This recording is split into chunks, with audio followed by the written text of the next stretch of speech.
Shooting the Ish. Hey, what's going on? What's happening, man? I'm dog sitting. Ooh. Oh, really? I got a little wiener dog with me. You're sitting on a wiener dog? Yes. No, he literally is dog sitting a wiener dog. Not Anthony Weiner, but he's dog sitting a wiener dog. Oh my god. It's kind of weird having the responsibility of a dog in Venice. Mm-hmm. Because there's a certain time of night where it just like creeps will follow you in general Really? in the street. So when you have like a cute little dog with you, that amplifies. Yeah, I know. You also think creeps are following you everywhere in the dark. Yeah. Well, hey, I took the dog to the dog park, and there was like a RV outside the dog park, and Okay. these two what I thought was a junkie fight. These two junkies were like fighting, and the cop car rolled up on them. So I dismissed it at first, like whatever, and then I started gathering some facts, and it turns out that there was a blind man who had a dog that he got from a person who was going to prison. Uh-huh. This person got out of prison and in the middle of the night came and stole the blind man's dog. Oh my god. How low do you have to be to steal a blind man's dog? What was he gonna sell it? What was he gonna do? Use it as his own? The guy that got out of prison wanted the dog to fight, to train to be a fighting dog, but the blind man loved the dog and was, the blind man actually has posted in the dog park outside, where he sleeps by the dog park. He's homeless, and he actually has posted on the sign there, blind man and dog looking for loving woman. we will love you and we will be with you. And like he's like a really sweet old guy, I guess, you know. And You should try Craigslist. yeah, so then I was like getting all into the story, and oh man, how long was this guy in jail for, and this and that. And all of a sudden I heard like more fighting coming out of that RV, and then I see the blind guy walking around with the dog again, and I'm like, all right, I'm just gonna walk away now. Yeah. Seems like he got his dog back. Might be a little scammy.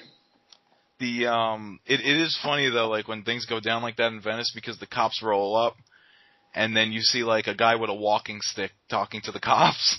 Yeah. But yeah, that was it.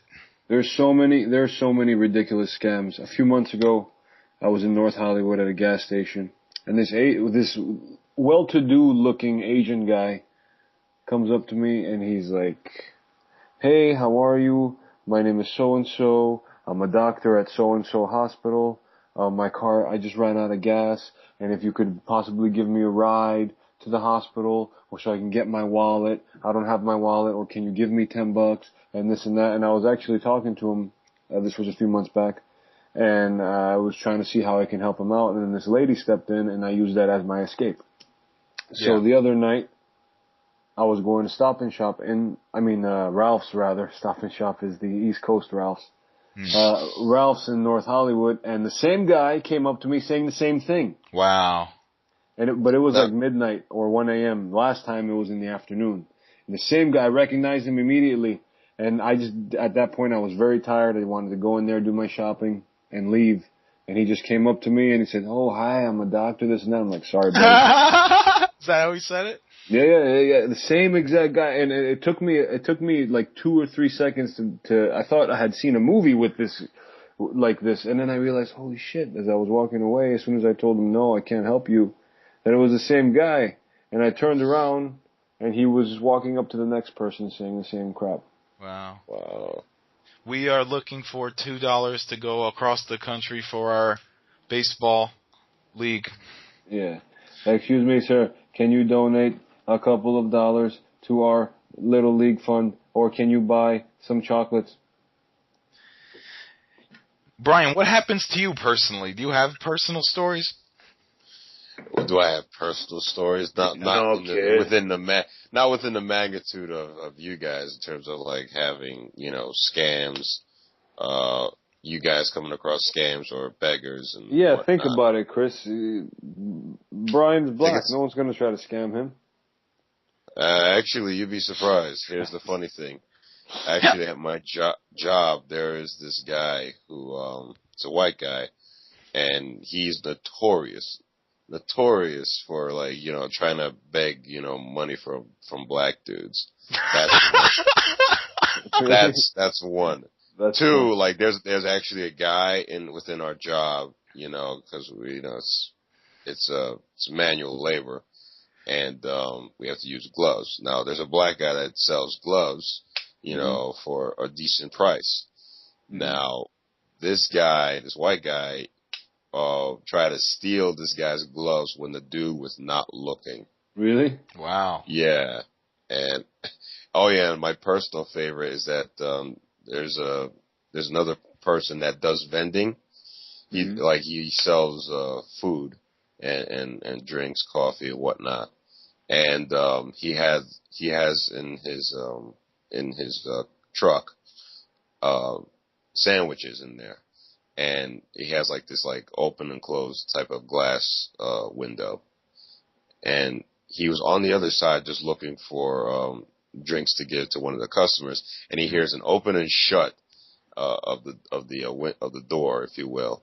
And the guy goes to look who was there. The guy's gone. Then he like goes to the other side of the truck, and he sees the guy's back. He knows it's that dude. So the next day he saw him. He's like, I hope that sandwich was really good, considering you didn't pay for it. Wow. So this guy never got fired?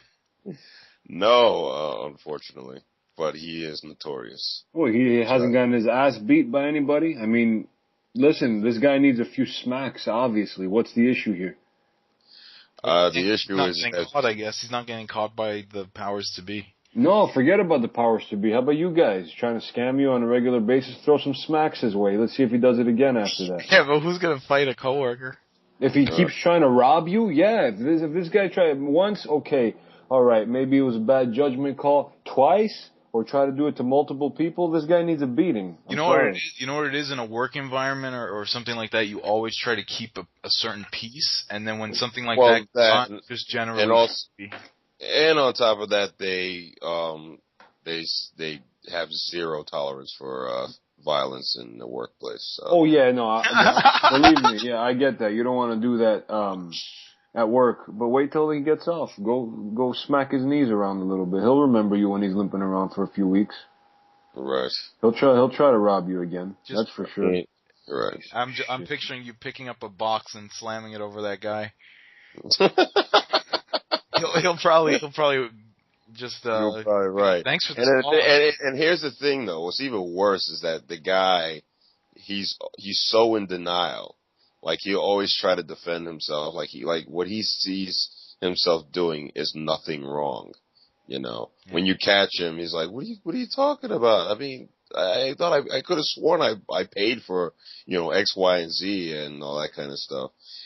Or if he's trying to borrow money and you actually give him $1 and all that kind of stuff, and, he asks you again, it's like, what are you talking about? I don't remember asking you once or some shit like that. Like, he tries to, he's one of those guys. Yeah, better off just leave him alone and keep your wallet in your inside pocket. Basically, yeah. Hey, did you guys see Elysium? Yes, I did. As did I. What did you guys think?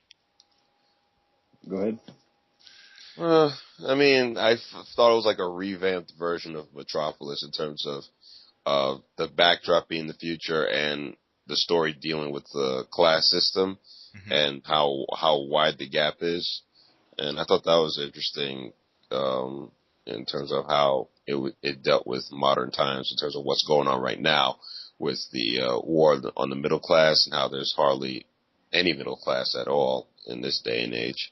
And in terms of like the perks that, the wealthy get in terms of health care and living amenities and whatnot. I thought that was interesting. That's about it. Yeah, the concept, I think, it was a decent summer blockbuster, not unlike World War Z. But I think what set this a little bit apart was that the concept, like what you're saying, the concept was so good in that it's so relevant on so many levels. Right. Now, how the actual movie was compared to what the concept and the hype was, that's another story. Mm-hmm. I thought it was decent. Right.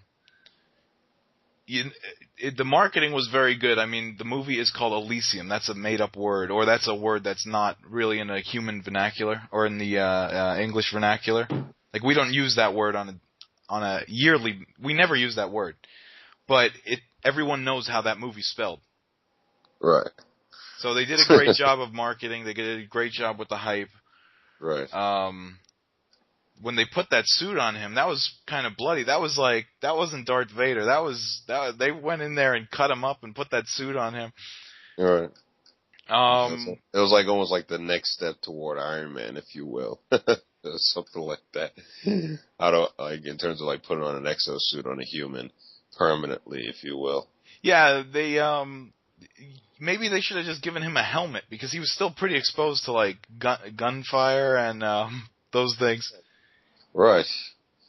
But well, then again, I can understand like why they gave him something like that because they're so poor and they got to work with the resources that they have, if you will. Yeah. I didn't understand like in the ending where the villain played by like Sharlto Copley, why he didn't get like an even better suit where he's just fully covered, if you will. But I understand like they wanted, the villain to have a face at that point. So yeah, and that's true. When you see when everyone's covered with the mask, there's no reason to even have the real actor in there. So I get that because just like we were saying, the end of Wolverine, he was fighting a CGI monster.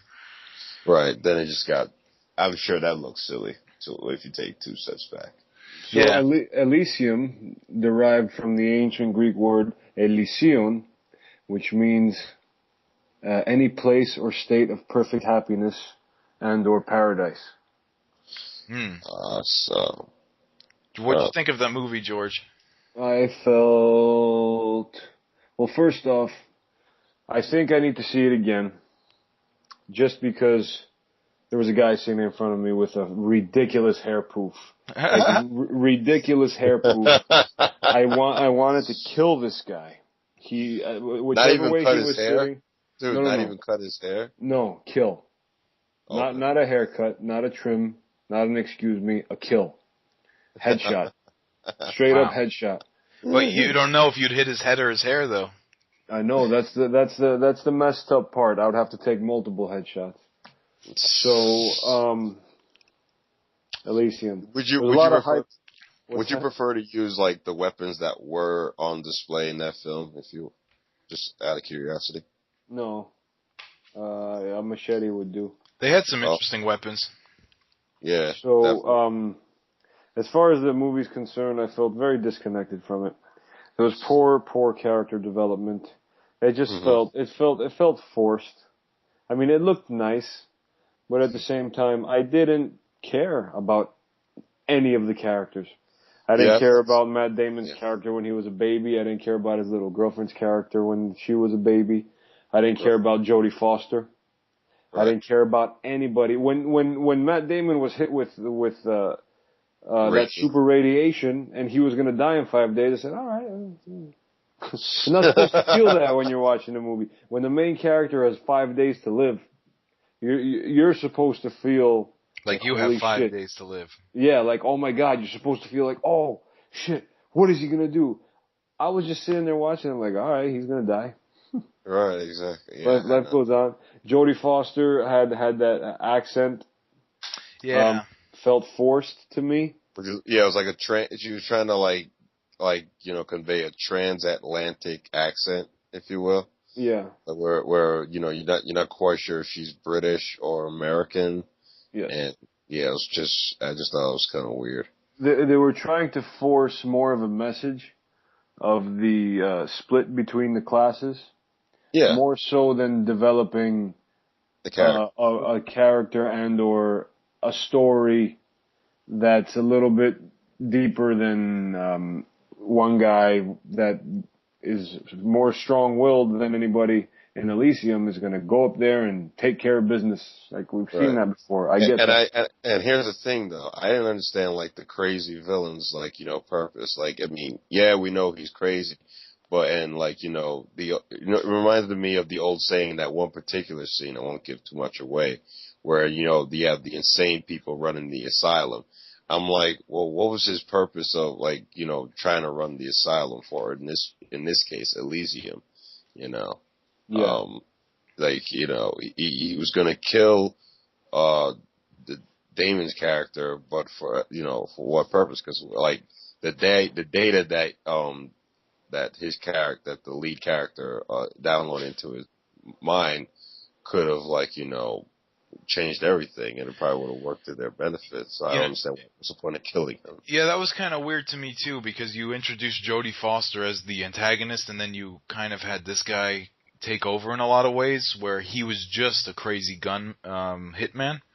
Right. And if you're, like what you're saying, George, if you're gonna have a movie that's completely conceptual and message based, then why wouldn't you keep Jodie Foster, who was so idealistic and had a certain point of view? Why wouldn't you keep her as the antagonist full time? Right. Yeah. Yeah, Jodie Foster's, I see what you're saying too. Jodie Foster's character didn't really have a backstory. It's like, where does she come from? She's just a bitch. That's it. Right. She's just a bitch that likes to kill poor people. That's all. And it's sort of, it's spoon-fed the audience in the beginning, just like every other goddamn movie that comes out these days, at least big budget. Oh, here's Earth, and there's Elysium. The rich people went to Elysium where it's nice. The poor people are stuck on Earth where it's not nice. Thank you. We couldn't figure that out. But just in case you let us know that the rich people are in the fancy place and the poor people are in the shitty place. Thank you. You're right. I don't like when sci-fi movies do that. It's kind of like, show me it, don't tell me it. Yeah, which is obvious. And in this movie, you're right. They did not have to show that at all. I mean, come on. From the commercials, you know what's happening here. Right. So the direction was good. I think, because I'm a big District 9 fan, I loved District 9. So this had a very similar feel to it, obviously. It was directed by the same guy. So yeah. Same director, that's why. So I was looking forward to this a lot. But, I don't know, there was more soul to District 9. There was character. There was things, there was a lot at stake. Even though there was a lot at stake here, theoretically, with everybody being sick and trying to change the way poor people are treated and letting them up to Elysium so they can be healed and all that kind of stuff. There was theoretically a lot at stake. But it just didn't feel like it. It didn't, I felt disconnected the entire time. Plus I didn't have any popcorn. Okay, maybe that was it. Good. Yeah, maybe it was popcorn. But I also felt like this, I also felt like the story was a bit conventional in the sense, like, you actually had a pretty clear-cut hero. Not in a non-conventional sense, but still he was a hero in the story, and you had a villain, a clear-cut villain in this. So it was like, all right, obviously they're going to clash eventually, and we already know who's going to win for the most part. Yeah, true. Plus, I'm not a huge Matt Damon fan. He's a little bit milquetoast for me. He's just a little bit milquetoast. And that's coming from a white guy. That's saying something. Yeah, man, but I'm ethnic. I'm ethnic a little bit, man. Did you say you're ethnic or ethnic? I'm ethnic. Ethnic? I'm ethnic. Okay. I'm ethnic. Yeah, I could hear the police sirens behind you. That's why I could tell you're ethnic. Yeah, I don't know what's happening here. Some of my ethnic peoples. Speaking of in case you become like profile, just make sure you take out your wallet slowly. Man, I don't even got a wallet. I got me a money clip. Oh, a high roller. Here. Yeah. I feel the gold teeth, like just glimmering from your mouth. yeah, man. Yeah, man. Got them Cheetos, man. Cheetos. I didn't know that white ethnics ate Cheetos. Spicy Takis, man. You kidding me? They also drink grape juice also. Spicy. You gotta get the spicy Cheetos. Right. The spicy, the extra, the caliente. So you can forget all about your ethnic pain. My pain has nothing to do with my ethnicity, Chris. All right, speaking of spoon feeding. I would like to read you guys the early critic reviews for the movie Jobs, the Steve Jobs biopic. Oh, God. Okay. Ready for this? I'm ready. I'm not ready yet. He means yes. This movie embodies the bland, go-with-the-flow creative thinkings that Jobs himself would have scorned. It feels like a TV movie that's a little better. Jeez. What a shock. This doesn't have the character illumination one would wish for. Biopics always tailor memories. Yet the welcome surprises here is Kutcher. And it's perhaps too respectful to the tech icon's innovations. Right. And yeah, basically it looks like a bland shit movie. Like I was saying, I do not hate. I have no Apple's product, but come on, the consumer base is very ridiculous. Right.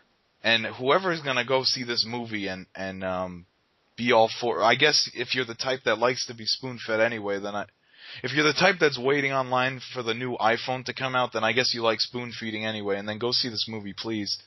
Here's the problem with the film. I haven't even seen it, but I could tell it's a similar problem, like say with like W, that Oliver Stone film. Is that one? It's too soon. Okay, the guy just passed away last year? Yeah. Correct. Just what? No, like 2 years, around 2 years, I think. Right. I'm just saying, he's still etched in our memory. You know what I'm saying? Like, give it time. You need to give like a figure like time for them to like pass on. I mean, he already passed on, but like, he needs like 10, 15 years before, anyone wants to like entertain the idea of, say, a biopic on him. I disagree, man. I disagree. But I'm just saying, in my opinion, people already have their perception of him, still. I know he passed away 2 years ago, so I mean, I just feel like, what's the point of them making a film now when, this film most likely is just going to reinforce whatever perceptions they already had of this figure. You know what I'm saying? Exactly. I feel. That's how I feel. Whereas, a Lincoln or some other obscure figure that they want to make a film on would be far more interesting, Right. Because time has passed. Right. Well, yeah, someone writes, this was a audience review. He says, it's a feeble attempt to make Jobs seem likable when everyone knows that Woz was the likable one. Right. Wozniak? Yeah, so they're saying, and then a critic writes this, this is spoon feeding the audience to the point of being completely patronizing. So you're right, it enforces, if you felt one way about the person, it's going to enforce it. Right. It's just reinforcing stuff that we already knew. People are giving Ashton Kutcher shit like, I don't see anything but Kelso when I look at it. If you're not seeing anything but Kelso, then fucking get over it. That 70s show was a long time ago. That's true. And Ashton Kutcher is Ashton Kutcher. He's not terrible, but he's Ashton Kutcher. And he does look like young Steve. Like, he looks pretty good as young Steve Jobs. Yeah. I'll give him that. That's about it. You know what it was about Apple, the company that was so smart, is that they presented an idea in a way that made you as a consumer want to buy in and invest. Mm-hmm. Now, like it or not, they did a great job with that. However, this movie almost seems like it's begging. Right, it's begging to like the figure that was the anchor, if you will, or the mastermind behind all of this. Yeah, like, do you think if Steve Jobs was reincarnated and he became Antonio Jobs, do you think that he would give a shit who Steve Jobs was? No, he would just do his own thing. Right. And again, people who think this man is like a... what the hell does that mean? That means that he's not looking at the past. He was looking towards the future. Yeah, he was a futurist. But at the same point, he wasn't like some nice guy to be fucking prayed to. Like, he was a businessman. He was doing all this for money. He didn't spread computers to the whole world. He made computers for rich people. There was a very small percentage of people that could afford those computers. So when you look back at the history of computers and world use of computers, I'd say Microsoft pushed computers to more places on Earth than did Mr. Jobs. It's not the computer that made his company what it is. He revolutionized the cellular telephone world. There was no touch. That was like the last 5 years. That's when Apple blew up. Well, they had done fine in '99 when they came back with the iMac and all that. They were okay, but they were not going to get close to a PC. They were doing well as far as, video, audio, all that stuff. That's what their main thing was for. But they were expensive, yes, and people weren't going for it. The iPhone changed everything. I didn't think, and I usually have a bad gut feeling. So whenever I say I trust my gut, I should just do the opposite because it's usually wrong. Okay. When it was coming out, I said, "Oh man, how is this going to work?" Blah blah. I don't think it's going to be successful. There were like 2 touchscreen phones before the iPhone came out, and they sucked. What was it, the Palm and the? It was like a Palm Treo. That was bad. And those PDAs, I had one. Remember those PDAs? My parents had gotten one for me so I can be like more organized when I was younger. I didn't do shit with it. Those things you had to write. They had a pen, and you had to write one letter at a time. Mm-hmm. And the thing would not recognize the letter you wrote.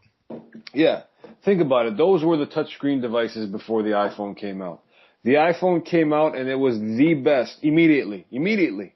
Hands down, head and shoulders above anything other touchscreen thing that has ever come out before for the consumer. Hands down. So after that, everybody started copying, and then the iPhone just kept staying on. They had a secure system that a lot of people don't like. As far as the operating system is concerned, a lot of people don't like it because you can't mess with it. You can't change little things, and you can't go into the BIOS of it and do a lot of things that you could on Android or whatnot. But because of that, it never crashes. Nothing ever happens to it. Now I get it, it's all about customization, but the product that they made works for everybody, and everybody can use it, and doesn't give problems to anybody. Now you can do less with it.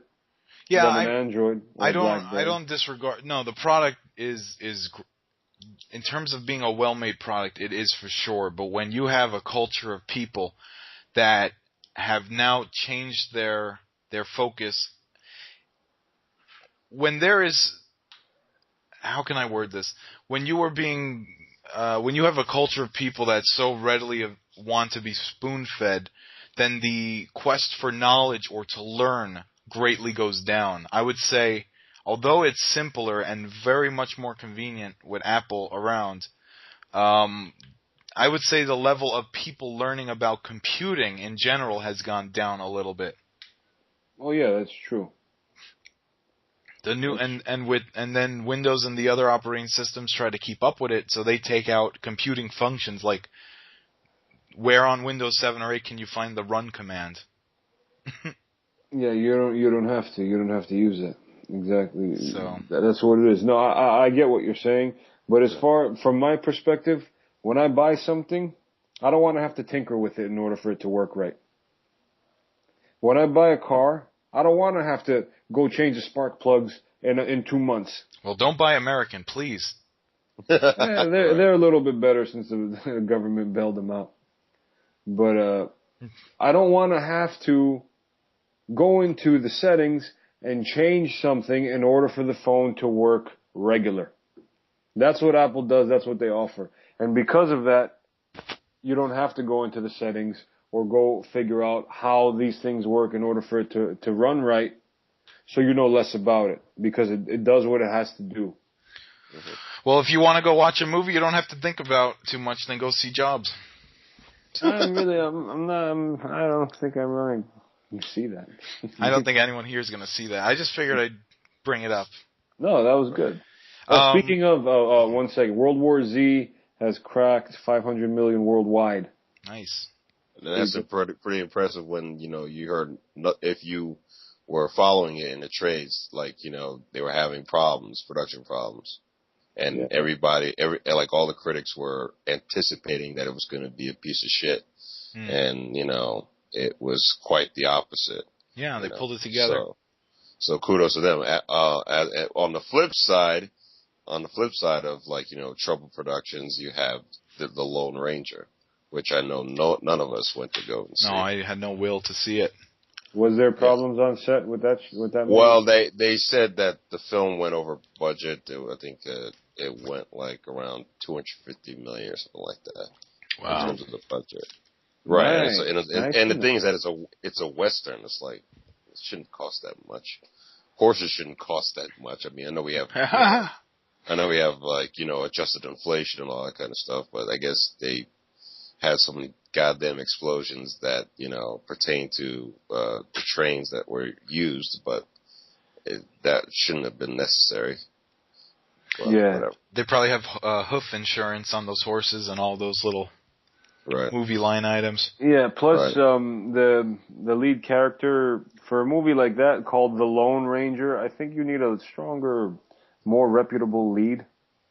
Yeah, you need an actual name. That's what I'm not saying Armie Hammer is a bad actor. I don't really know him, but that's the problem. Right. Yeah, it's an identity crisis when your number two character is your number one star, and then he's promoting the movie. Right, and it sounds ridiculous on paper when you read it.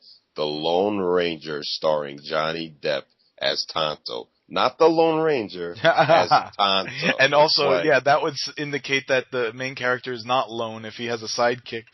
Right. Plus, it wouldn't have done much better unless The Rock was the Lone Ranger or something. The only way for that film to be successful is, you would need like a big name that, could sell that. Like I hate to say it, like a Tom Cruise or some shit like that. If The Rock was in a movie, you could have it make no sense. You could have it called The Last Man on Earth with 10 characters and The Rock be in it, and I think it'll work. Yeah, because The Rock is just awesome. Just The Rock. He's just. I mean, we grew up with him, so we have an affinity to him. I think they should do The Rock versus Godzilla. I think The Rock would win. Well, I think who gives a shit who wins? That film will make so much money; it would be ridiculous. Yeah. I mean, the thing is that they tried to make a Lone Ranger film a couple of years ago. I mean, not a couple of years. This was like maybe 30 some odd years ago. And that tanked. And here's the funny thing. I think the actor who originated playing him in the TV series was sued because after that show was finished, like, he would go around like different conventions as a Lone Ranger. Wow. And the studio that was putting this film into production sued him for using the image and likeness and all that kind of stuff. And I think he countersued them. And I think he won the case. What a fucking mess. He should change his legal name to Lone Ranger. Then they can't touch him. Well, he's dead now, and well, a little food for thought in terms of that. Hey, I was okay when I first saw the trailer for We Are the Millers. Okay. I was like, exactly. This is what I've been saying. Because Jennifer Aniston, ever since Horrible Bosses, I think people wanted to see her back in that role. So when I first saw the trailer, I was instantly hyped. Okay. And then I watched the trailer a couple more times, and I said, I don't think I actually want to see this movie. I think I just want to see Jennifer Aniston as a stripper. Right. Yeah, I basically thought that from the first time I saw the trailer. And the thing about Horrible Bosses was that she wasn't necessarily, she wasn't naked in that movie. She was playing a sexual predator that was in a way kind of hot, but in a way evil. She was a damn slut. Yeah, but it was more about character. It wasn't necessarily gratuitous, her naked for the sake of being naked. Mm-hmm. Right. And when I started looking at that, I'm like, geez, I don't know if I want to see this movie. I might still go see it, but I was instantly hyped when I saw the trailer, and then when I started thinking about it, I'm like, why am I getting so excited about this? Because you're a dude, that's why. And Yeah, I mean, same thing with me. Same thing with me. You know, it's like, all right, fine. You wanna shake it for dollar bills? That's fine by me. That's your business. Speaking of strippers and dollar bills, have you seen the Bad Grandpa trailer? Oh yeah. Yes, I did, and I laughed my ass off. I have never been in a movie theater. What's it? I know. I got in there late, and I saw certain clips, and I was laughing my ass off. You know, especially the last clip where they were at that beauty patch. Had me. That's awesome. That's good. That's gonna be so funny. I've never been in a movie theater where the entire audience was engaged in the trailer.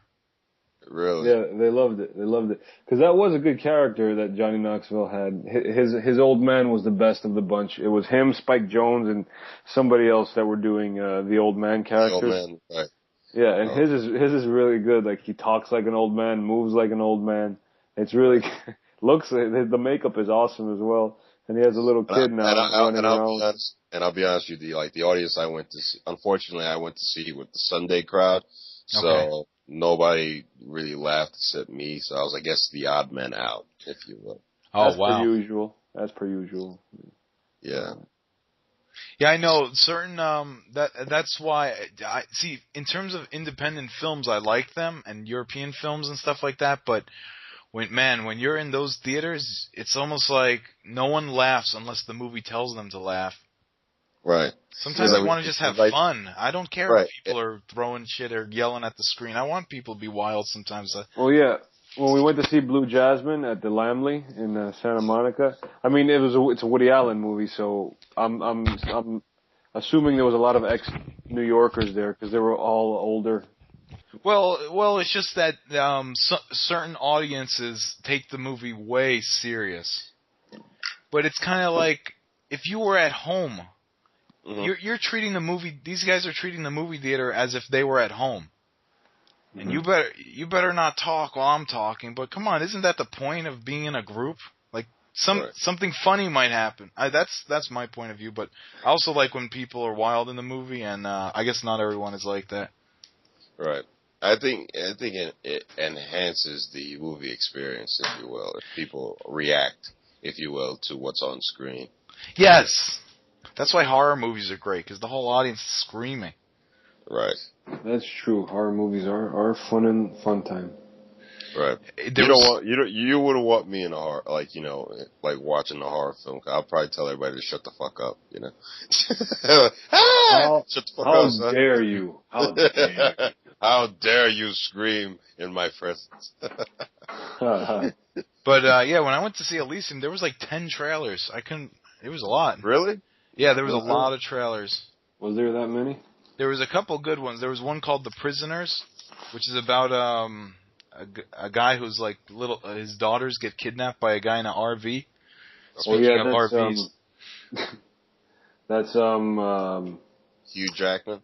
Hugh Jackman, and what's the other guy that's supposedly a punk in Hollywood that nobody likes to work with? Jake Gyllenhaal. No, he's not the punk. The black guy's the punk. Terrence Howard. Because I heard he recently beat up his wife, unfortunately. Really? Oh. Was there alcohol involved? Don't be surprised. I wouldn't be surprised. That's a terrible thing. That's a terrible thing. It boggles my mind how they something like marijuana that doesn't make anyone violent is illegal, but alcohol that makes very many people violent is very legal. Because marijuana makes you peacefully steal things. Oh yeah. Yeah, right. Peacefully not work or pay taxes. All right. Can you attest to that, Chris? Yeah. When I open the window here, it just reeks of it. I may be sure that's not smog. No kidding. No, he lives by the water. Ain't no smog over there. Just stinky people and marijuana. Oh, okay. And crazy dude that's want to run people over. Got it. Oh, I'm sorry. I didn't mean that. That guy turned himself. Yeah, that guy. All right. I'm not saying. Turn yourself in. He runs over a bunch of people in a rage. Mm-hmm. He runs away. He gets away. Mm-hmm. He turns himself in.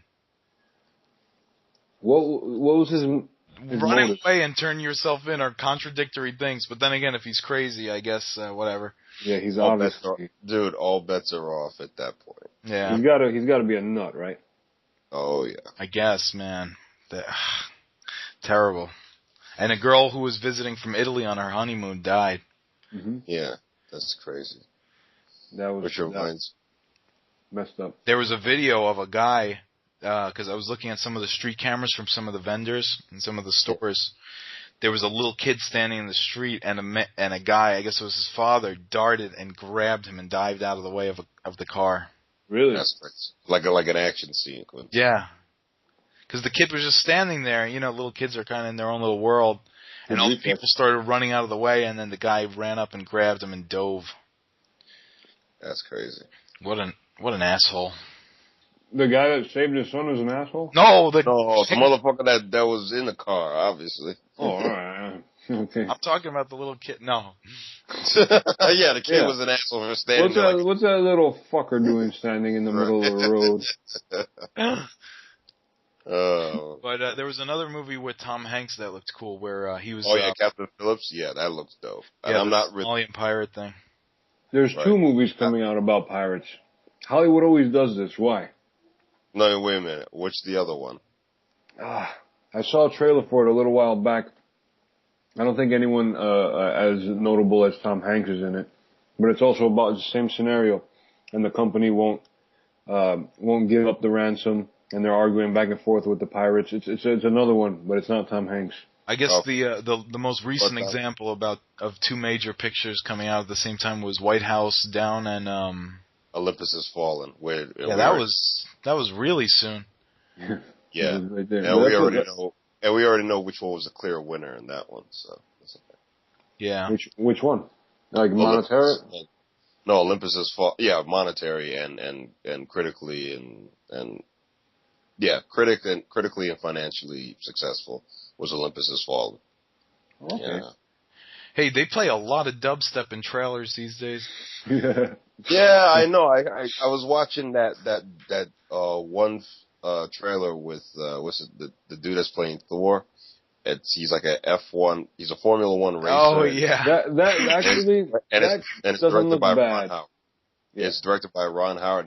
They were playing some heavy dubstep. I'm like, Jesus Christ. Because that's a true story. That guy was a big time famous European racer. Right. Mickey Lauda. Big time. Like in Europe, he was like king. Everybody knew who he was. Right. So it was kind of cool just to like remember that, because my uncles and stuff knew him when I was growing up and all that stuff. You ever thought about getting into Formula One racing, George? I like driving, but that's a whole different story. I always wanted to try to race, but I don't know how to go about it. Like people that do NASCAR and stuff, I guess they grow up racing go-karts. Yeah. And then they do those mini carts. It's almost like, you know what it is? It's like the equivalent of like hockey. And it's just like, they start out very, very young. Yeah, you also have to grow up in a place that has a lot of country, I guess. Mm-hmm. Where there's nothing better to do but to, say, race. Or if there's an ice rink, then you play hockey, and so on and so forth. I'd love to.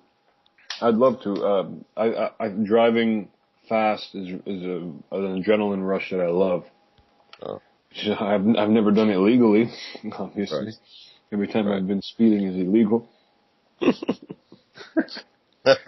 Chris knows about that one.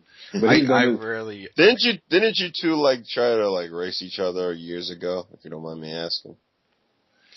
I was always good. Well, it's contested. I contest that I won the race. George says he wasn't racing. Right. It was. I don't even remember what you're talking about. I was always very good at maneuvering.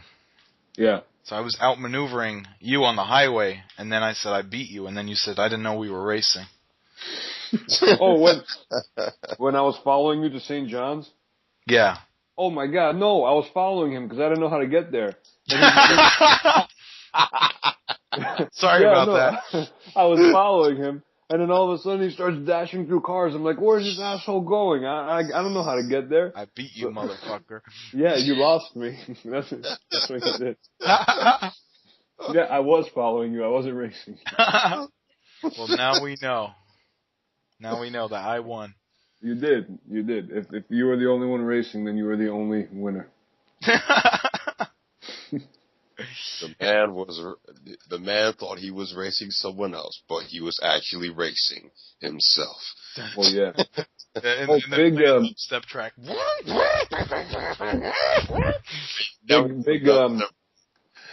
There's a big night of TV, guys. There's the season premiere of Breaking Bad, and I have yet to catch up on the 5th season. Yeah. But lucky me, they played all of them today on AMC. And I recorded all of them. But even though I have Netflix, so I don't know what I'm saying. So I'm gonna watch all of them and watch the 5th season premiere at some point. Yeah, you want to see all the yogurt commercials in between the breaks. There's more than just yogurt commercials, alright? There's like truck commercials. Amco. You got a problem with the yogurt commercials? No, I'm fine with that. Yeah, my boy John Stamos is in them. I don't get it. He's like, good old Greek pride. Gotta love that shit. Hey, listen. At this point, if we don't have pride, we don't got anything else. We're bankrupt. The Acropolis is thousands of years old. I mean, what else is there to do? We sell our olive oil to Italy. I've been reading a lot of stuff about Greece, and I feel bad for them. It's their own fault.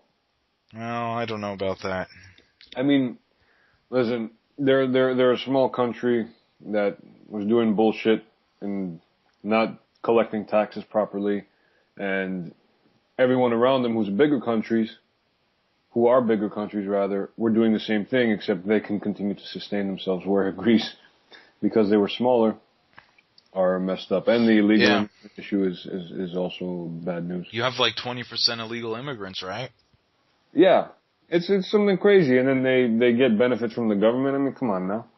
What do you think America has, like 5% illegal immigrants? That's a good question. Yeah, in the grand because they're basically in the major cities, right? The illegal immigrants. So it has to be maybe under 10. I'd say it's under 10. Should look that up. We should. Well, that's the thing. They're undocumented, most of them. So how are we going to know? In Greece, they're all documented. If you go to Home Depot and count the people standing inside and outside, you'll find the average. Oh, over here, usually they're outside. I'd say on any given point on the Home Depot on Sunset, all around it, and the different entrances and exits, maybe 35 to 50 people. Illegals! So there's about 50 people outside, and there's probably about 200 people inside, so that's 25% illegal immigrants in this country. Wow. But no, I mean, I don't know what's going to happen with Greece. Hopefully, I guess the other countries saw it as a wake-up call. No, nobody gives a shit. Yeah, they don't. They probably didn't. They'll probably go bankrupt in a couple of years. Yes. And then Greece will sell them some program on how to get out of bankruptcy. Yeah. But Germany owns Greece, basically. Just like China sort of owns the United States. Like if China pulled out all their bonds and whatnot and cashed in, the U.S. would be screwed. But Germany just like, all right, we got a vacation spot now. Everyone, all the German citizens are allowed to vacation in Greece for free, I think. Yeah, Germans finally found out a way to take over the world peacefully. Yeah, because they realized that brute force twice in 2 wars just wasn't going to cut it. Yeah, it's like the lesson was not learned. Wait a second, we just lost by brute force twice. Exactly. What should we do this time? Brute force again. No, we don't use brute force. Manipulation and brute force a second time. This time we use double brute force. World War II, twice the brute force. Wow. That's crazy. Yeah, no. There's one more little thing I guess I wanted to talk about. We could get into the news too. I don't know are you ready with that stuff, George? Oh, whatever you want. What do you want to talk about? I was watching, this is like kind of like a little interest thing. I was, you know how when you're like on YouTube and you just start watching like stupid things about like cats and all that? Yeah. I actually started clicking around and wound up getting like smarter and smarter videos the other day, which was weird because usually you just get like to the bottom barrel dumb stuff when you're doing that. Mm-hmm. And I watched this thing called Black Slaves, Red Masters, which was, so I'm like, oh, okay. This guy in the 90s, documented his family history back to the days of U.S. slavery. And he goes, but the slave owners were not whites. The slave owners were Native Americans. So I'm like, what the hell? Mm-hmm. And this whole documentary talked about how, I guess the start of the slave trade and how when U.S. was fighting with the Indian territories, basically the U.S. government had a history of beating down the Indians in a way in terms of their tribes. But then there came a certain point where Washington's government said, we're going to teach the Indians our farming techniques. But the Indians that were in the South, part of the farming techniques that the South was using was slavery. So slavery became used by the Indians. But then the government took all the southern Indians and moved them out to Oklahoma, which was a territory at the time, not a state. Oh, damn. And when the war happened, it got kind of messy because they weren't truly a state, and they sided with the South in a lot of they signed treaties with the South to go against the North, but some of the Indians still fought against the South even though they had signed a treaty with the South. So it was just a big mess, and eventually they all got their freedom, and they were actually, the slaves became well adopted by the tribes and became like part of the tribe and tribe leaders and stuff like that. It was a really fascinating documentary. I know a lot about World War II, but I don't really know much about the Civil War. It seems like a time very long ago to me. Well, it is a time very long ago for all of us. I don't know. I'm sorry to bore you guys with that, but it was... No. I'm just saying, it's like 150 some odd years ago. So. I know little details about World War II, and I didn't even know like stuff like this about Civil War. There's so many little intricate details though, because the states all at that point were like their own little territories, and each state had different things going on in it. Right. I mean, the North obviously was just industrial, and the South relied on plantation and farming. So, I mean. It was obviously, the war was basically governed by business and business alone. It had nothing to do with any idealistic, there was no, it had nothing to do with race, like in terms of like as the driving force, if you will. That basically came later, if you will. I know, and then whenever you as actually as the war went on. So. Yeah, whenever you're actually looking into the war, you get that, and what you just said is kind of what you see. But then, if you were just to look at the most basic representation of the Civil War, it is represented like you say, like it's just seems like it was one point and the issue was race, when it seems like race was the theater. Right. And yeah, it was just like, right. At first, it was like it was a war against business. It was like if it was like the Union threatening the livelihood of the Southerners. The Southerners basically are trying to take action, if you will. So, and the funny thing is that people tend to forget is that Lincoln was not trying. Initially, he didn't want to end slavery. He wanted to keep it where it was initially. It's just that as the war went on, he realized that, listen, we gotta, we have to do something in order to preserve the Union and to better ourselves as a country, if you will. So it's kind of weird how that stuff kind of works itself out. In a way. Speaking of war, I got a little clip here I want you guys to listen to. After disappearing in the jungle during the Vietnam War, a man and his son, who reportedly lived in isolation for more than 40 years, have been found. Hovan Khan is now 82 years old, but he was just 41 when he fled into the jungle in a state of panic with his 1-year-old son in tow.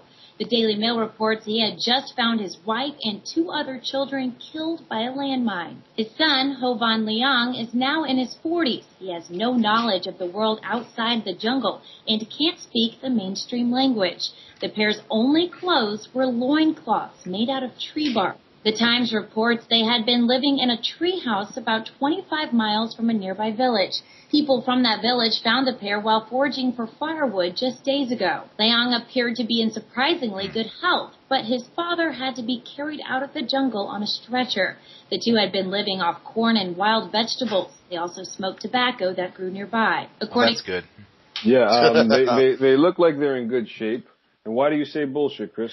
Maybe it's not bullshit. I was hearing there was a guy who came out a couple months ago claiming that he was a POW, MIA from Vietnam, who was an American soldier, and it turned out to all be a hoax.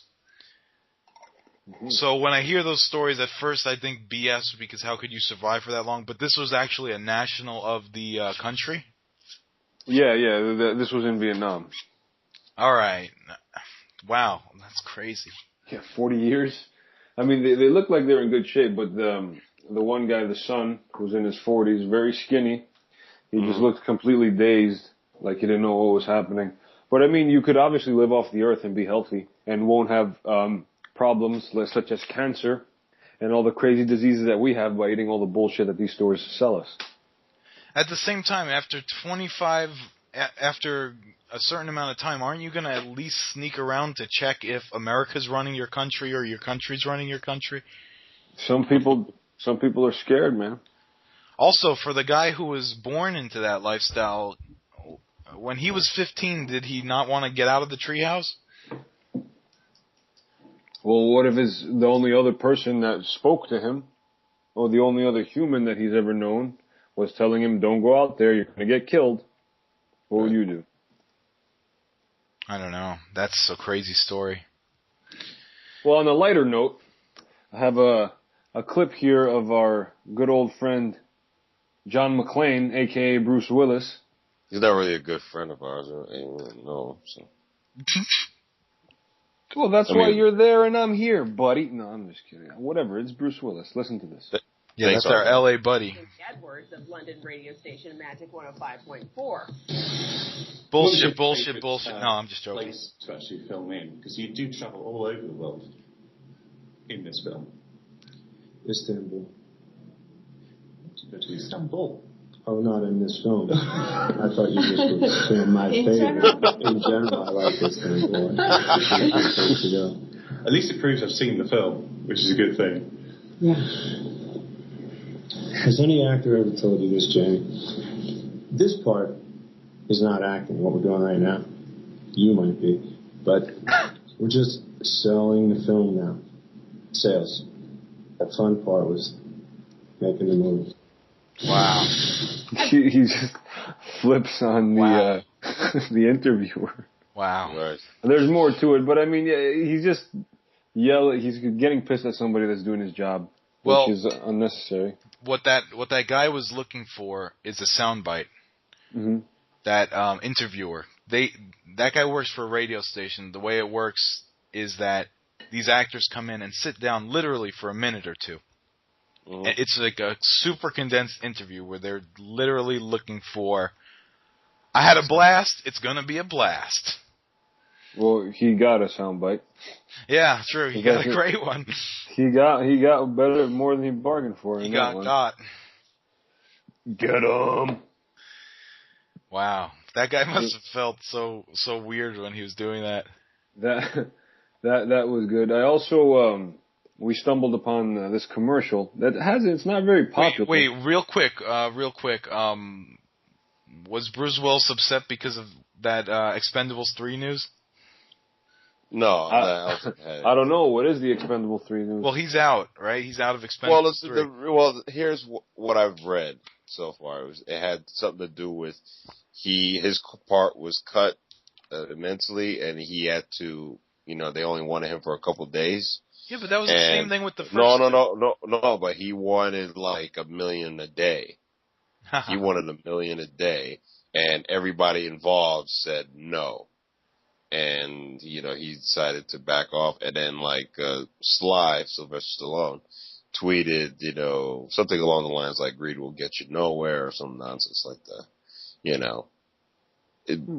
And then, Wow. And as an answer to, you know, Bruce Willis's departure, if you will, they decided to get Harrison Ford, who agreed to, you know, sign on.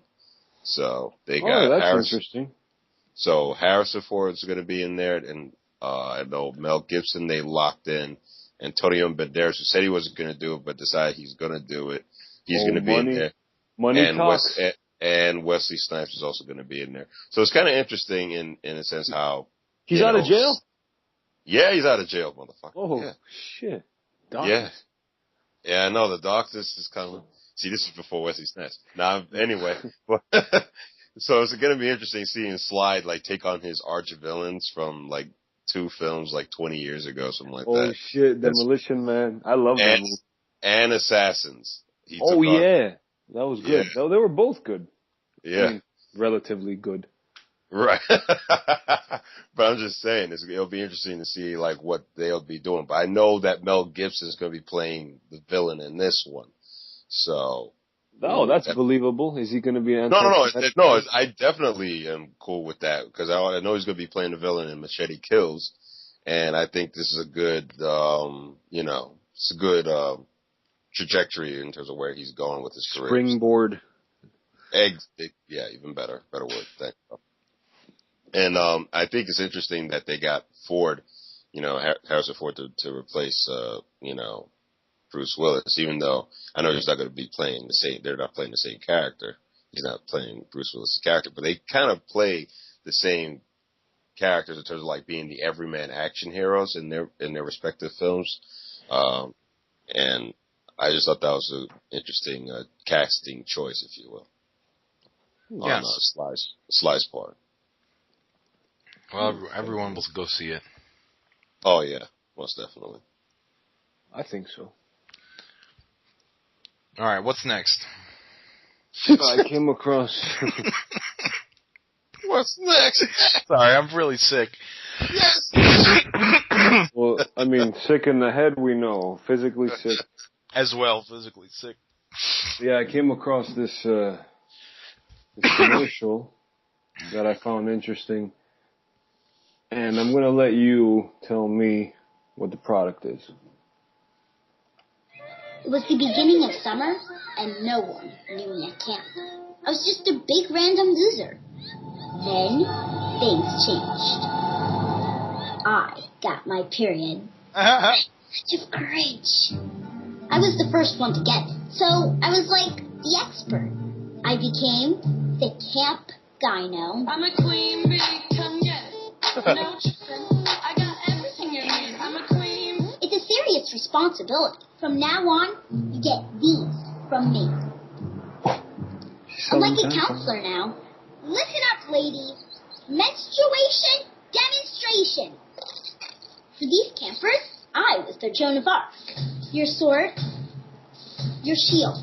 It's like I'm Joan, and their vag is the Ark. Oh, what a God. Suck it up and deal with it. I guess the power got to my head a little bit. This is your life now. Popularity can do that. I know it's that time of month for you because I know you're psycho. But as quickly as it began, it was over. Girls stopped coming to their appointment. All right, that's enough. Oh, did you have enough of that, Chris? Yeah. Wait a minute, it's not over yet? No, there was a good 30 seconds left to that. All right, you want to hear the rest, Brian? No, I mean, whatever. We kind of get it. It's. I think it's a funny commercial. This is the first time I'm actually hearing it. I have yet to see it, so. It's like the girl becomes the distributor, the dealer of tampons at the camp, and it's this new company, I guess, that has an alternative form of marketing, and a lot of chicks are saying they like it because it's an issue that they throughout life have to like hide or like say with a blush. Like when people go to the store, they ask for, "Can I have a feminine hygiene product?" There's a tampon. Come on. No, I think that's what the aisle is labeled, feminine hygiene products, because there are several. I don't think anyone goes to the store and asks for a feminine hygiene product. The issue is that people are taught from a young age to be very discreet about that. Well, that goes along with how America treats sex in general. It should be people are raised to be ashamed of it instead of as opposed to rather like European countries where they embrace it. And they basically show it on TV. They show naked chicks in ice cream commercials in Europe, and you know what? Nobody has a problem with it because naked woman is a beautiful thing. Well, like how would the ice cream commercial show the ice cream and the woman? She would be eating it, and it looks delicious. And she's naked? Sexy. Like topless, you know?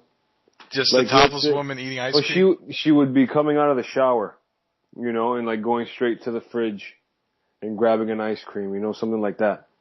Or like even like sunbathing on her balcony or whatever. And like she gets hot, she gets up, walks over to the fridge and gets an ice cream. Now that, you know, kills two birds with one stone. It gets all the guys to watch and makes the women want to eat ice cream so they can feel like they look sexy and naked too. I don't know.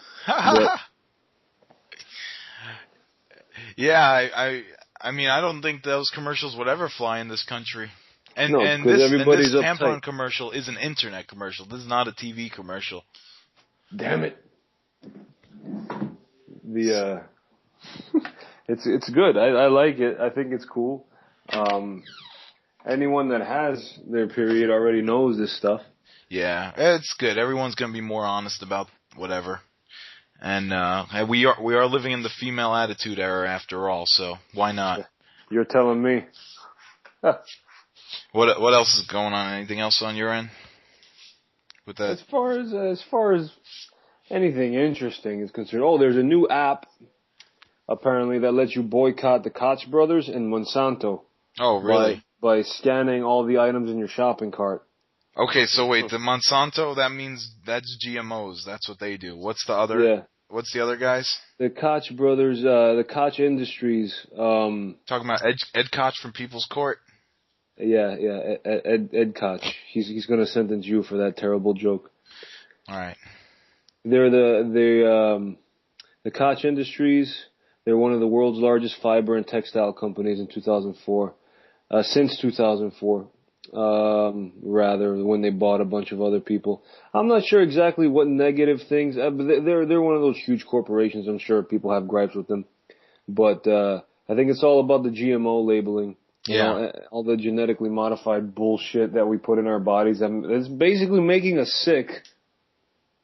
That's probably how I got sick. I was eating a ton of shit out of the vending machine at work. I think Chris was eating straight genetically modified materials. Like straight up just, it was a bottle of genetically modified liquid that he was drinking and you just got sick. Brian, are you here? Yeah, I'm still here. I'm listening intently. All right. I'm here, kid. What's your opinion on genetically modified stuffs? I wouldn't trust it. Thanks a lot, buddy. I'll just stick with the natural stuff. You're so candid. I mean, but someone I know took a picture of bananas that he got from the store, and it had the sticker organic on it, but the bananas were huge and perfect and in prime condition. He goes, "This is not organic. These were like super bananas. These were steroid bananas, and they had an organic sticker on them." I know, and it's messed up because that's everything in the supermarket is basically modified, genetically modified, and in order to get the real organic stuff, half of the stuff that's labeled organic in the supermarket is bullshit. I don't know why that's not illegal. Yeah. But then again, all these Koch brothers, they're so powerful. And all these, the Monsanto, they're so powerful that they can basically do whatever they want.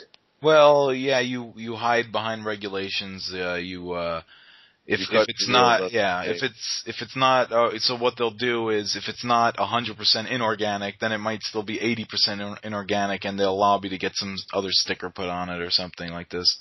Yeah, and it's scary.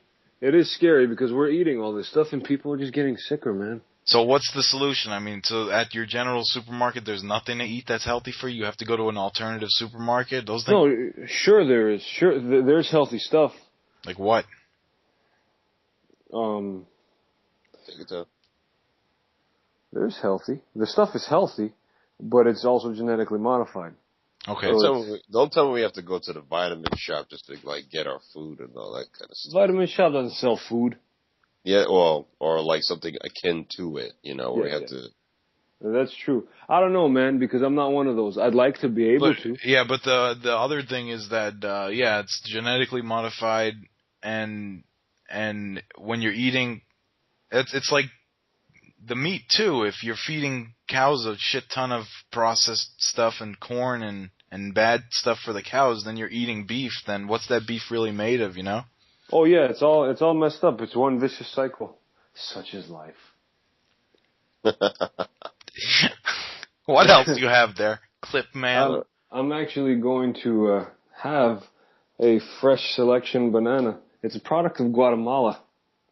I don't know if they genetically modify anything, but I'm going to eat one right now. All right, play some clips while you eat that, please. Play some clips.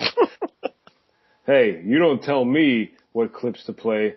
I tell you what clips you're going to play. I'm waiting to be surprised. I'm telling you what clips we're going to play. All right. Is there an echo in here? Hey, if I had any clips to play. However long you want to go, we'll cut off whenever you want to. Oh, well, thank you, sir. I appreciate that. I don't have another clip for you, but I do have, Marvel has apparently planned or have their lineup set all the way to 2021 as for what movies are coming out. Wow. Have you guys heard about this? Yeah. So it's like Guardians of the Galaxy. They got obviously Avengers 2, the second Thor, Captain America. I'm not sure if they're going to make another Incredible Hulk. Do you know what's on the lineup? I have a few things here. All right. Ang Lee is going to bring classic boxing matches to 3D. Wow, that's interesting. Are you serious? Yeah, like Muhammad Ali, like Thriller in Manila and stuff like that. Some people say they don't like when 2D gets converted to 3D. I haven't seen much of an issue with that. It's like those 3D TVs. They can convert all this stuff. If it's not meant for 3D, I don't know how good it could be. Yeah. Well, we will see. We'll obviously judge it. But it's interesting that I'm just saying that it's interesting that this guy has come a long way. I mean, I would say 30 some odd years ago, this guy was doing student films with Spike Lee, and now he was a student. Yeah, NYU. Yes, he was. So he went to school when he was older, I'm assuming. Yeah. All right. And, yeah. It's never too late. And this fucker has won two directorial Oscars. Yeah, I worked with one of his assistants on a short I did. She was awesome. Kind of cute. All right, let's see. Josh Gad, the guy from Book of Mormon. He's gonna star in the Sam Kinison biopic. He was also in that movie with Love and Other Drugs. He was in that movie. He played Jake Gyllenhaal's friend? The friend, or was he the brother? I think he would play... excuse me. I think he was the brother. His brother, right? Whatever. Yeah. Mm-hmm. Uh-huh. Okay, so he's going to play it? All right. Yeah. Wasn't he in that canceled show with Bill Pullman, 1600? Oh, yes. Oh, that got canceled? Well, I don't hear anything new about it, so I'm assuming it got canceled. Shocking. Oh, yeah. Look at this. Along the lines of that, Josh Brolin is rumored to be cast as Bruce Wayne in Superman vs. Batman. That's a good choice. Put the Rock as Batman. Oh, shut the Put the Rock as Batman and Superman. And he doesn't even have to wear the mask if he's Batman. What am I saying? What are you guys saying? Why don't you just put I don't know why they didn't pick him as Bane. he would have been perfect. He would have been Yeah, awesome. that would have been a cool Bane. The Rock, I agree with you. That would be interesting. Right, instead of like getting some 5'9" guy trying to make him look 6'4" on screen, you know. Yeah, Bane kind of. I mean, he was in good shape, but he did do that old school movie actor thing where they puff their arms out to look like a strong man. Right. Who? Bane. Tom Hardy. Actor who played him. So, but they should have casted The Rock or someone akin to The Rock. Tom Hardy did a good job, I think. They should put The Rock in every movie from here on out till 2021. No, I was gonna say there was another rumor going around, like saying like how Warner Brothers was gonna pay Christian Bale $50 million just to play Batman again. I'm like, all right, you know. I mean, I look enough like him. They can give me $25. I'll do it. Yeah, you're like a hybrid between him and young Harrison Ford. And that's a compliment. Oh my! Thank you, Brian. Oh, I know. Women would get, you know. Compliments are few and far between from you, so I gotta note this down. All right, it's yeah, just take what time is it? What you can get, all right. What time? Yeah, apparently, it's all right. I'll just let it float by the wayside. Don't worry till like 17. You know. There was apparently a porn star. Nice. No, I don't. By the name of Clover. Okay. I think he was straight porn. Oh, what? He was in trouble for possibly spreading syphilis around. But he took a few tests and it came out negative. So I don't know how you can get accused of spreading syphilis. I don't know how that happened. Yeah, I guess people just hated him. Maybe. He's been on such porn as the Reality King stuff, if you guys are familiar with any of that. So, but the funny thing is, Los Angeles is something that I disagree with, for the record, has put a law in that any porn shot in Los Angeles County has to, with the use of a condom. Their condoms have to be involved. Well, the reason they're doing that is because, well, first they make a lot of money off it, but it's the hidden way that Hollywood makes a lot of money, not only through shooting but distribution. The scenes themselves take an hour to shoot, and the people get paid marginal amount of dollars in comparison to how much these things make in distribution and all of this. So the city makes a lot of revenue. However, the industry is completely grimy, and they have to take responsibility for the people who are getting sick. But are you going to register porn stars? You can't really do that. So they have to do something, because there's a moral thing involved too. It's kind of like, we'll look the other way, but if you're going to do it, it's kind of a way to deal with it but not deal with it at the same time. That takes me out, like, from a fan, like a viewer of porn. Like when I see a condom, like, it takes me out of it. Like, I don't want to see that. This is fantasy. Condom instills a realness to it that I don't want to see. Right. If you had a fantasy of, let's say whatever the fantasy was, like, the teacher, you got with your teacher, in your fantasy, would you then take 2 minutes to put on a condom? Like, hold on, teacher, let me... No, exactly. But they don't show that in the porno. But when she's blowing him, we know when the teacher's blowing the student, for not doing the extra credit work. And then all of a sudden, the next scene, she's getting it doggy style and there's a condom on. It's just like, wait a minute, what's happening here?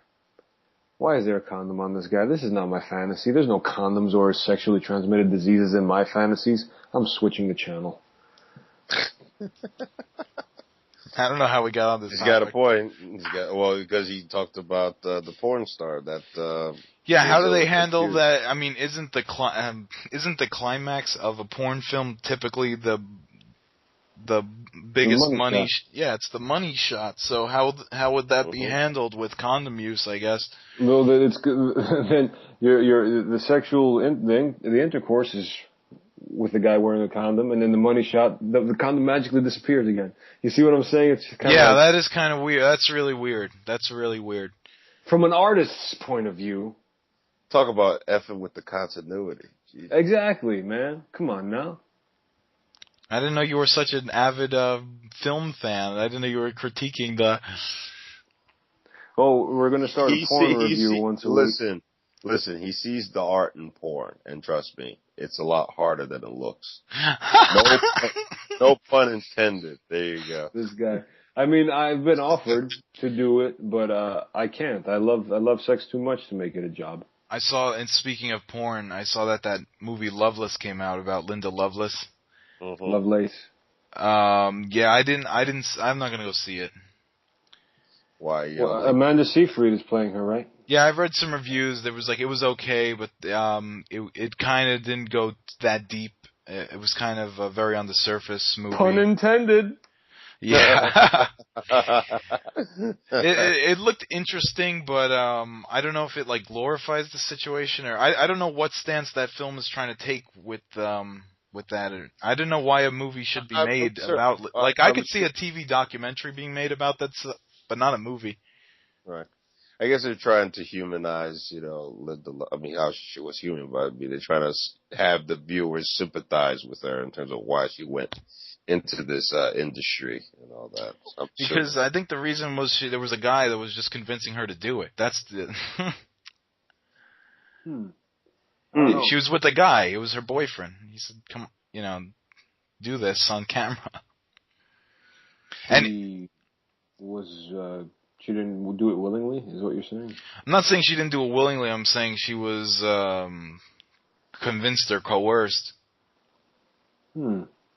That's from what I heard about the situation. That's what people were saying. Of course, those are probably people in her friend base or family base or whatever. Yeah, I need to find me some of those women to be coerced. Good luck. All right, next story, please. So Alex Rodriguez, and switching to sports, he got suspended. He was handed a 215 game suspension, which he then promptly started to appeal. So he's appealing a suspension, and he's playing baseball for the New York Yankees once again. I heard that he got booed a lot. No, it was mixed. It was very well, yeah. What he said. I mean, he got.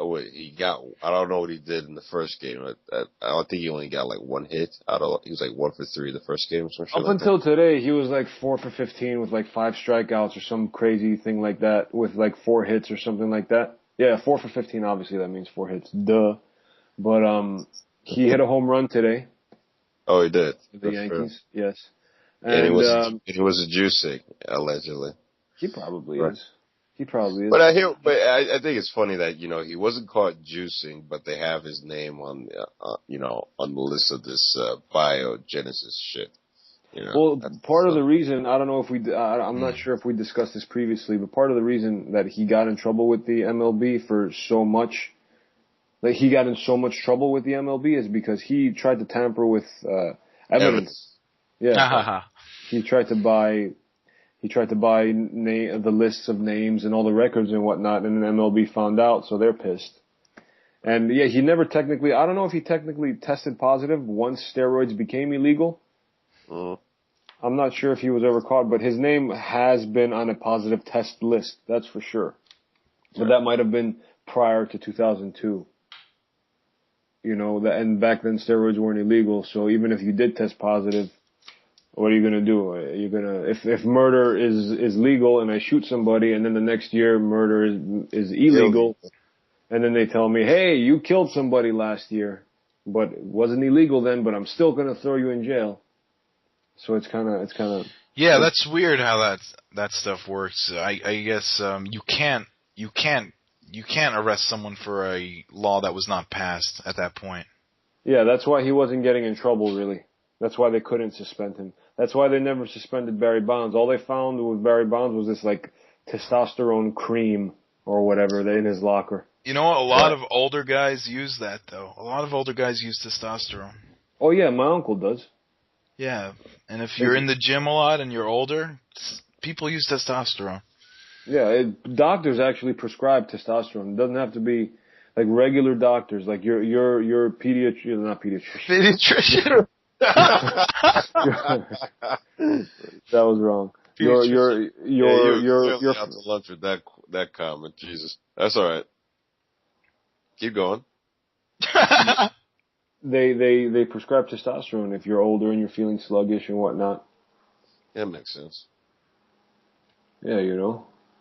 I also heard that actually reminds me of Jerry Lewis. I think he suffered from muscular dystrophy, so he has to take steroids or something like that just to keep his hormones up or some bullshit, but something along those lines. So that's entirely normal. I guess some fans were upset because Mariano Rivera blew 2 games in a row, which is like very rare or unheard. I think it's 4 now. He blew today's game too, but they wound up winning. He had like a big press conference with the media, and then the people were saying, "Hey, this guy, owns up when he messes up." And A-Rod, when he does something, he just runs out the back door. He doesn't talk to anyone. So I guess there's like a million reasons that people jump on A-Rod to say like they don't like him. Right. A-Rod has done a lot. He's an interesting person. Not really, but whatever. Yeah. His psyche intrigues me. Like, I'd love to meet him and like talk to him and try to figure out think about it. This guy makes $30 million a year for not even playing baseball anymore, basically. He doesn't have to worry about a goddamn thing as far as his life security is concerned. Right. He'll never have to worry about if his kids will go hungry. He'll never have to worry about if he's going to need a job, if anyone in his family is going to need a job, if anything, like any real life concerns. But he so desperately wants to be loved and accepted by everyone that he comes off extremely contrived. Everything about him is so insincere, which is exactly the opposite of what he wants. Right. So it's just crazy. It's crazy. I actually feel bad for the guy. To be honest with you, and I'm no charity case myself, but I actually feel bad for the guy because it's just, you see that there's nothing sincere about him, and you don't know how it got to that point. Right. Where is A-Rod from? Where is he from? He's from Florida. No? What? No, he's from New York.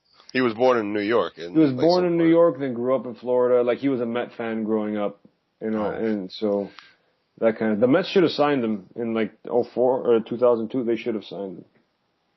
They had an opportunity. But you know how cheap the Wilpons are, right? Yeah, those bastards. Speaking of Florida, to your point last week, Brian, when we were talking about how there's certain sort of violent crimes that happen down south that don't happen in other regions. Okay. I found this map that shows the 7 deadly sins, and it's a representation of America and how the 7 deadly sins influence the different places in America. America! So it has like green being the nicest place and red being the most abuser of that. And I'm all ears. Yeah, okay, so let's see where Florida stacks up. They are a high concentration of greed, envy, wrath, and pride. Jeez Louise. The middle of the country seems to be the nicest in general. They have like overwhelmingly positive results with everything. They don't have a negative concentration of anything. Except maybe tornadoes. That's the only negative thing that hits them. That's the wrath of God hitting them, but that's a whole other story for another time. Yeah. Gluttony was heavily concentrated in Texas. Yeah, that definitely makes sense. Pride was basically California, the South, and the Eastern Seaboard up to New York City has pride. Lust seems to be a down south thing. Yeah, especially with cousins and all that type of shit. Sloth, specifically sloth. L.A. is the only real major city lit up for sloth. Really? Yeah. And the way they determined that was expenditures on art, entertainment, recreation compared with employment. Wrath down. Yeah, we talked about Florida, some parts of the South. The lower states kind of have more wrath. Envy is San Francisco and the Pacific Northwest seem to be very envious. Really? Of who? Of what? I don't know. What the hell are they envious of? But greed is basically California and the New York City area. That's all right. That's fine. Well, I mean, that makes sense because it's on both coasts and people travel to each one respectively to succeed. And in order to want to succeed, you must have a little bit of greed in you. Like if you're hanging out in Kansas, there's more money in those places as well. Right. Yeah, if you're hanging out in Kansas and you're cool with being in Kentucky for the rest of your goddamn life, then who cares? Stay in Ohio. Wait, what? Right. I'm drawing a brain fart myself. What the hell did you just say? You know exactly what I said. You were one of the Americans that believes that big massive land between New York and LA, but it's just called America. America. There was in every one of these sins there was also the reverse of that sin, like so a positive green mark, except for gluttony. There is no place that is saintly in terms of gluttony in this country. That's comforting. Saintly? There's no place that doesn't have an issue with gluttony. It's just that some had more than others. Oh yeah, we're the land of the extreme. It's becoming like Wall-E for real. More. Come on. This is capitalism, pal. We're living in a capitalistic society. Oh, and real quick, also in terms of the maps I was looking at, they did a representation of the 50 states as represented by popular brands that came out of those states. So, all pretty respectable brands. California, of course, had Apple. New York has Verizon. Let's see. One of them's AOL. One of them's Bank of America.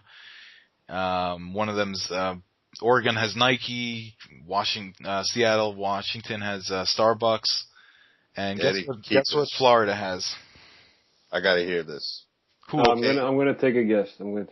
What? Kmart. Hooters. Really? Of the number one brand that represents that state is Hooters. Hooters sucks. You don't like Hooters? No, their food sucks. You don't like the food. The food is horrible. Why would I go there? I mean, I might go to drink. Although I did kind of like their cheesecake. I've never had an unpleasant experience at Hooters. Yeah, because the girls are flirting with you and they're shaking their tits in your face. There's nothing not to enjoy about it. I did have a weird experience at Hooters in LA once. I went to the grand opening of Hooters in Hollywood just because I happened to walk in and they happened to be grand opening. I didn't plan to go there. Come on, you based your entire day around the grand opening of Hooters. Yeah. But I went there and we got a male waiter. I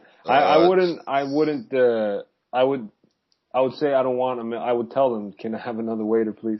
I don't know if they were short-staffed or they're doing it because L.A. and... All right, if it was grand opening, chances are it was short-staffed. Yeah, I didn't know what the reason was for it, but it was really took away from the whole vibe of the Hooters vibe. Was he wearing the uniform? He was just wearing a polo shirt that said Hooters. I would have asked him at least to put on the Hooters shorts. I mean, think about it. I'm there for the experience. Now, I can serve you at the diner down the block. You don't come there for me. You come there for the food. I go to Hooters. Don't sell yourself short. Believe me, I'm a grumpy fuck serving tables. I mean, we believe you. So you would have asked that dude to wear the tank top and the short shorts and the silk stockings and shit. Or or give me a female server. I think that's fair because I'm giving him an opportunity to serve me too, right? I just thought because there's a big gay population in Hollywood, I thought that's why they were doing it. But maybe what you're saying is more along the lines. It's West Hollywood is a gay population, and there's no Hooters in West Hollywood. There's a. Never mind. So. What else? Is there anything else with in the news? Oh yeah, there was a player from the Philadelphia Eagles, apparently some wide receiver who went to a Kenny Chesney concert, and I think he was spewing out N-words and saying how he would beat up a couple of nigs and all that stuff. And I forgot the dude's name. Riley Cooper. And that's interesting. Yeah. He started yelling at people. He's going to beat up that nigger. He's going to beat up that nigger. And it's just like, all right. He's obviously drunk. Very drunk. The NFL continues in so many ways to have the most ridiculous rep. And the things that they put, the NFL put pressure on him. I think they suspend him, indefinitely. No, they didn't. The NFL did not take action. The team took action and said, take a few days off, and go see some counseling or whatever, and then come back. Okay.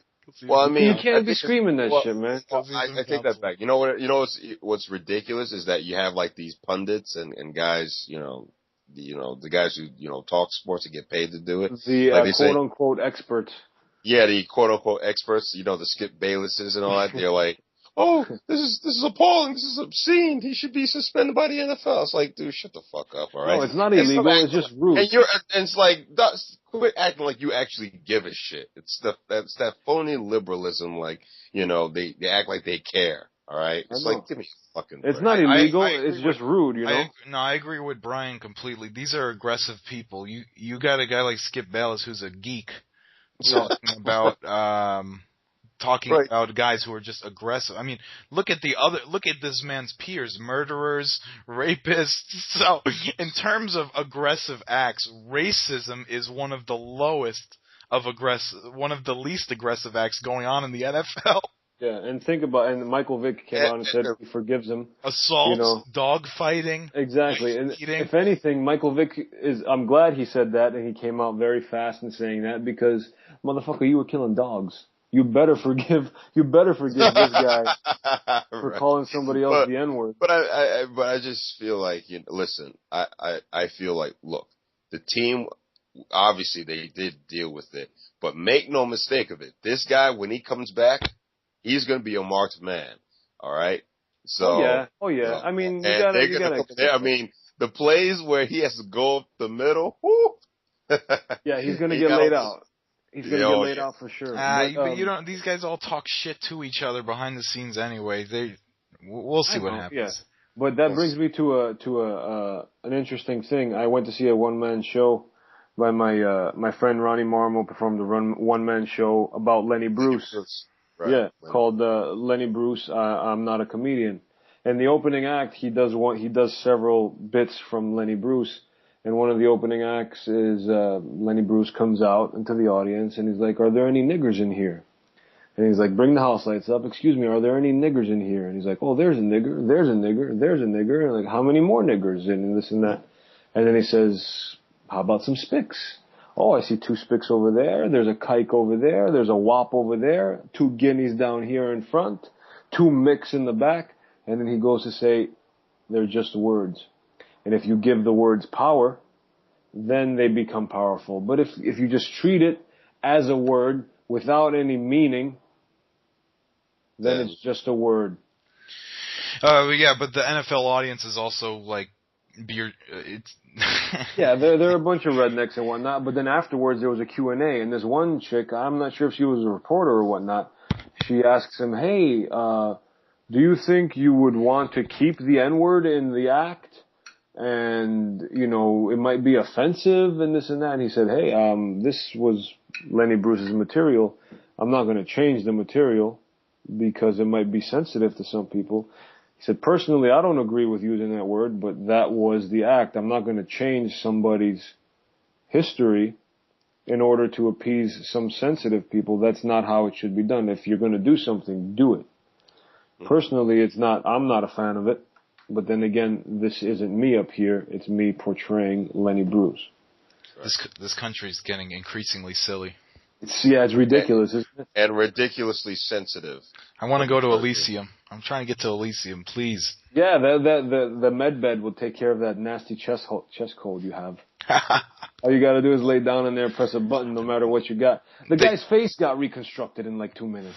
That was kind of crazy. When his face got blown off, I thought, all right, that was cool. But he was dead. He was still alive. No, but apparently the brain, the bullshit excuse of saying that the brain was still intact. Yeah. So it's like, all right, we can still. Yeah, but the funny thing is, his face was gone. So if there's no oxygen, how can the brain still be good? The brain was still good. The brain didn't suffer any damages, apparently. I know, but when there's no oxygen going to the brain, after 4 minutes, the brain, done, finished. See you later. C'est la vie. Game over. And it damn well took them more than 4 minutes just to get him on that damn slob, if you will. I know. But did you notice he had those metal things in his face? When it reconstructed his face, those metal things in his cheekbones were gone. Yeah. Yeah. Yeah, I did notice that. That was interesting. I think that's part of the reason he got so pissed. He was missing his little metal cheekbones. Yeah. That sweet thing. Well, all right. I guess that's all I've got. I don't know if you have any. No, I think we covered everything. I mean, for the most part. Felt good. I feel good. All right, cool. Well, thank you guys very much. I'm sorry I'm a little sick, so out of it. Get well soon, son. I think I'm getting it. Shit. Feel better. I gotta go to work like this. Oh, join the club, son. Join the club. Oh, I'm going out right now. You going out? Yeah, he's gonna get some poontang. You going to a nightclub? I'm going to the club at night. Oh. On a Sunday? Yeah, man. Is there nothing sacred? Yeah, George, you didn't go to church today? What happened? I work, bro. On Sundays I can't go to church, but I will. There's actually a Greek Orthodox church down here that I haven't visited. And Greek Orthodox? I thought you were a devout Baptist. Yeah, I used to be. I converted. So I'm gonna go check out the church because August 15th is like a big religious holiday, and it's nice. I'm gonna go check it out. Maybe meet a wife potentially. Yeah, I can see you doing that. You know, it's so funny. Like, while I've been talking to you guys, I've been watching 2 action films. I just finished watching Skyfall on mute, and right now I'm watching Taken 2 for the first time. There's gonna be a Taken 3. I don't give a shit. I mean, listen, I like Liam Neeson, fine. I mean, he's a believable action star. It's a little ridiculous at this point. It's a little ridiculous, though. Yeah. You know, this guy is like 60, if I'm not mistaken. What else are they gonna take? His dog? Right. Wait, so what gets taken from him? His daughter in the first one. And in the second one, his wife. His wife in the second one. Stop bringing your family places, bro. Stay in America. America! Yeah. Yeah. Wow, this guy has terrible luck. This is like Home Alone. They're gonna take his iPhone next time. He won't be able to know where to go. GPS. Right. Yeah, he's becoming like the John McClane of the modern, cinema universe, if you will. Like a guy in the wrong place at the wrong time, Yeah. I think and that's the problem with the the Die Hard series is that, he's no longer the dude with the problem, especially with the last 2. He's now the super cop, who can pretty much take on anybody. He can take on anyone at any time. It's like, come on, dude. I know, he just shows up to fix things instead of having to deal with it. Exactly. Yeah. And it cracks me up because I was listening to a podcast. I was listening to a podcast of Willis about Kevin Smith. Kevin Smith has a podcast about Bruce Willis and how he talks about how he was such an asshole to him and like he was very cold and distant. And the guy that directed the 4th entry to the Die Hard, Len Wiseman, to Live Free and Die Hard, said he would never work with him again. Oh, because Bruce Willis knows that it's a big giant piece of crap. It's just a payday for him. Yeah, but at the same time, I mean, that's kind of ridiculous the way he's been treating people, and apparently that's not the first time he's done that before with interviews. I like Bruce Willis movies, but that is kind of crazy to be treating that people that way. You can't do that for too long without it getting out. Look what happened with Christian Bale. Well, here's the thing. In Christian Bale's defense, Christian Bale is actually a better actor. and more versatile. With Bruce Willis, it's just him being a genuine dick over the year. I'm quite sure he's always been a dick since he broke in. It's just that now it's slowly starting to, it's starting to unravel, if you will. Yeah, Brian's right. Like from an actor's perspective, like when you're in that mode, like when you're whatever the character may be, like when you're there, sometimes it takes a lot of fucking work, like sense memory stuff to get to that place. Yeah. And when you're in that place and you're doing it, and then some guy's like playing with some lights in the background, I don't suggest you explode on him. Yeah, but when it takes you out of it, when you get to that place and you're ready and you're there and you're doing it, and the guy takes you out for something stupid like that, like I can see how someone could get so pissed. I can understand it. I personally, I don't think I could yell at anybody like that unless they personally went out of their way to do something to me. Right, exactly. Yeah. But yeah, I get it. But he's a hardcore method actor, and that's fine. Yeah. Whatever works for him, I mean, it gets results sometimes, mostly good, sometimes bad. In terms of like, the Batman series, like, obviously it's that voice that, is ridiculous. Yeah. I mean, but there are certain scenes that I thought actually definitely worked. I mean, my favorite scene in the first one, Batman Begins, is when he's like, he's leaning on the porch, and he says to Commissioner Gordon, who's not even the commissioner yet, "Storm's coming," and they have that little dialogue. That was good. Back and forth, and then he like disappears, which I thought was cool.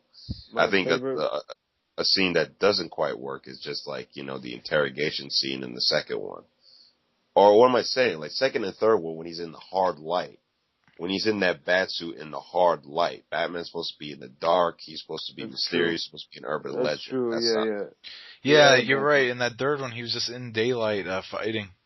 My favorite part was when him and Bane were chilling in the kitchen and Batman says, "Oh, got a message from my ex-girl." Oh, no, that wasn't from... No. That was from a different installment of Batman. I actually did see that.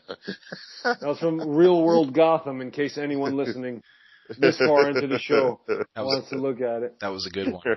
Right, this is overtime, folks. All right. Kind of like Bill Maher, overtime. Yeah. All right, cool. So I guess we'll get going. Is there any movies coming out this next week, Brian? I mean, I'm sure they are, just not off the top of my head that I'm really gung-ho to go see, to be honest with you. Yeah. Yeah. Breaking Bad. I think Elysium kind of closed the book on my summer movie watching for now. To be honest with you. Well, we're going to check out Clear History and discuss that next week, the Larry David HBO movie. Yeah, Clear History. I'll see that. We're going to discuss the Breaking Bad premiere. Continue on the Ray Donovan, Dexter. Too much TV. Yeah, you don't know if you don't watch these shows, so you can't. You're considering TV all the bullshit with commercials that you don't watch. These are very well made, acted, directed, and produced television programs. And some of these TV shows, and I'll give them credit. They actually are more cinematic than the films that are coming out for the most part. Yeah, you're saying you're telling me you want to go see Catching the Millers or whatever, and you won't watch Breaking Bad? Are you kidding me? No, I'm not kidding you. I want a beginning, a middle, and end, and that's it. Yeah. Go watch Smurfs 2 and tell me the cinematic genius that's involved. Thank you, Uncle Paulie, for setting Chris straight. There's a movie this week opening called The Butler. That looks pretty good. That does look good. You have to pay me to watch that. I'm sorry. Come on, Uncle Tom. The Butler. That looks like the only decent movie coming out this week. Oh, Kick-Ass 2 comes out. You like that, Brian? Why are you assuming that I was You're a comic book fan, aren't you? I'm a comic book aficionado. I mean, I saw the first one. I thought it was all right. You know what? I'll take that back. I'll be honest with you. What does that mean, aficionado? Yeah, aficionado. Like, I'm into all types of comic books. Yeah. And for the record, I feel like Kick-Ass is like Spider-Man, the Spider-Man storyline done right, to be honest with you. You know, because it's dealing with the teenager becoming a quote-unquote vigilante, and I think it actually works. Whereas, you know, I just feel like, you know, the last 3 Spider-Man films, with the exception of the 4th one, which is, you know, the Amazing Spider-Man, they have all been gayer than the next one. I don't know. Now, is the thing with Kick-Ass is, like, do you specifically have to be a comic book fan to be into that movie? Like, no. Is it kind of like an homage to other comic books, or?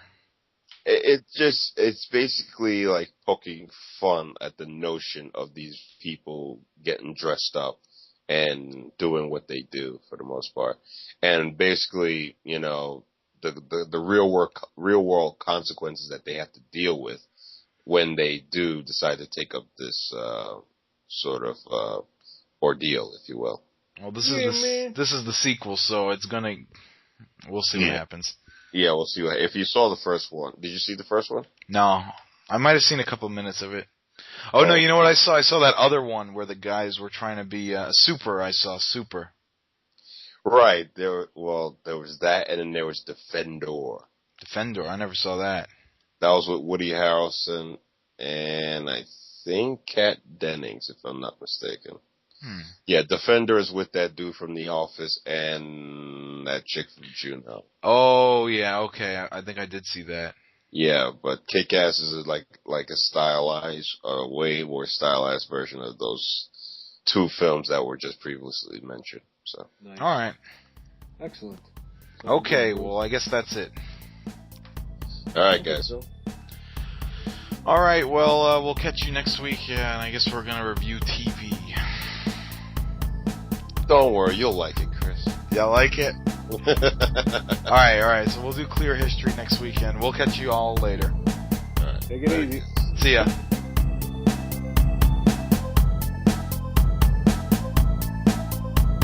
You've been listening to Shooting